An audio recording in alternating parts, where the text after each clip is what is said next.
بھارت کے شہر گوا میں پاکستان زندہ باد کے نعروں کو دیکھ کر ہلچل مچ گئی، جس کے بعد 9 افراد کو حراست میں لے لیا گیا۔ غیر ملکی میڈیا رپورٹس کے مطابق منگل کی رات شمالی گوا کے علاقے باگا اور ارپورہ میں 2 مختلف واقعات پیش آئے۔ دکانوں کے LED سائن بورڈز پر پاکستان زندہ باد کے نعرے دکھائی دیے۔ پولیس کے مطابق 9 افراد کو حراست میں لے کر مقدمہ درج کیا گیا ہے۔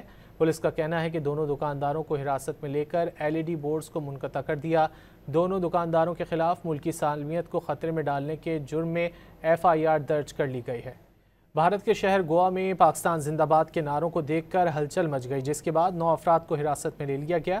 غیر ملکی میڈیا رپورٹس کے مطابق منگل کی رات شمالی گوا کے علاقے باگا اور ارپورہ میں 2 مختلف واقعات پیش آئے۔ دکانوں کے LED سائن بورڈز پر پاکستان زندہ باد کے نعرے دکھائی دیے۔ پولیس کے مطابق 9 افراد کو حراست میں لے کر مقدمہ درج کیا گیا ہے۔ پولیس کا کہنا ہے کہ دونوں دکانداروں کو حراست میں لے کر LED بورڈز کو منقطع کر دیا۔ دونوں دکانداروں کے خلاف ملکی سالمیت کو خطرے میں ڈالنے کے جرم میں FIR درج کر لی گئی ہے۔